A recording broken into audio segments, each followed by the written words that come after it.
લાખો ફસાઈ ગયા, લાખો લૂંટાઈ ગયા, આપણે લૂંટી ગયે, ધ્યાન રાખજો. અમે તો દેશ માટે સાધુ બન્યા છે, દેશ માટે, અમારા માટે નહીં. અહીંયા આયા કોણ છે પછી હાલ દીધા અમારું જીવન ચાલે ને એ તો ચલાવનારો બેઠો મારો બાપ. લીધી ફકીરી ક્યાં દિલગીરી સદા મગર મેં દેશ માટે. આ તો જાગવાનો સમય આવ્યો છે. તો આવા સંતો જાગ્યા હતા.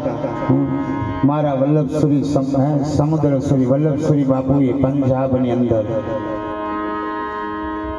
જ્યારે યુદ્ધ થયું ત્યારે વલ્લભશ્રી બાપુ હતા ને ત્યારે બગદાનામ સીતારામ બાપા હતા. આ બે સાધુ હતા દેશ માટે પૈસા લડવા. અને તે સમયે વલ્લભશ્રી મહારાજે પંજાબમાં હતા અને પાકિસ્તાન વાળા બોમ્બ ફેંકે ને તો ત્યાં પાણી બનાવી દીધા હતા. એવા સાધુ. અમને તો એવા સાધુ ઠીક આવ કોઈ રહ્યું નથી, મને દેખાતું નથી.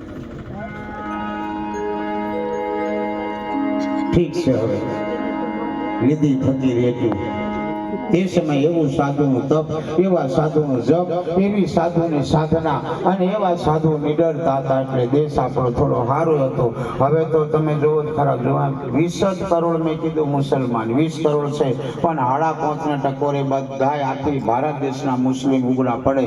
બપોરે 1:30 વાગે કમ્પ્લીટ, વાગે 5:30 વાગે કમ્પ્લીટ. આપણે તો અગરબત્તી કરીને કરી મારે સીધા જવાનું છે. જરીક મર હું ના કરે હલાવતો દીવો કરે, જરીક તો દીપક આગળ બેસ ભાઈ. એક માળા તો કર, એક માળા કર. તમારા દીકરા દીકરીને જોડે બેસાડો, પૂજા કરવા બેસાડો. બેસ બેટા આપણે પૂજા કરવા જઈએ. દેરાસર મેં જતો દીકરા દીકરીને લેતા જવાનું, ચાલો પૂજા કરવા હાથે. તમે જઈને અન્ય જો બધા છોકરો બધા હાથે પૂજા કરે. નમો હરિયંતાનમ, નમો સિદ્ધાનમ, નમો આર્યાનમ, નમો ઉજાયનમ, નમો આ બધું જો. આપણે તો બહુ એકલો જાય ને પેલો એકલો. આ બધું કરો, બીજું કાંઈ નહીં, બરાબર? તો જ આપણા ઘરમાં બધું લીલાલેર, આપણા ગામમાં લીલાલેર, આપણો દેશમાં લીલાલેર. મોદીને લીલાલેર કે નહીં, મારા હિન્દુડા જાગતા છે ખરા, બાજી ઉપાધિ છે. રાજા બનવું એટલે કાઠી વાત છે. એ રાજાના રાજમાં આપણે રહીએ છીએ એટલે એ આપણો બાપ છે. એ રાજા આપણો બાપ છે. પછી ગમે તે અમારા સાધુ સંતનો બધાનો કોણ બાપ છે? જે દિલ્હીની ગાદી પર બેઠો આપણા બધાનો બાપ છે. એમ કોકને મારી નાખો જોઈએ, મારી નાખો. તમારો હોય તો કોઈ નહીં કરે, એ એનો છે. આપણે તૈયારી પોલીસ હુંવાઈ કરતી કસ્ટડીમાં ઘાલી દેશે. કોની પ્રજા છે? આપણે રાજાની પ્રજા છે. મહાવીર સ્વામી ના પિતાશ્રી પણ રાજા હતા.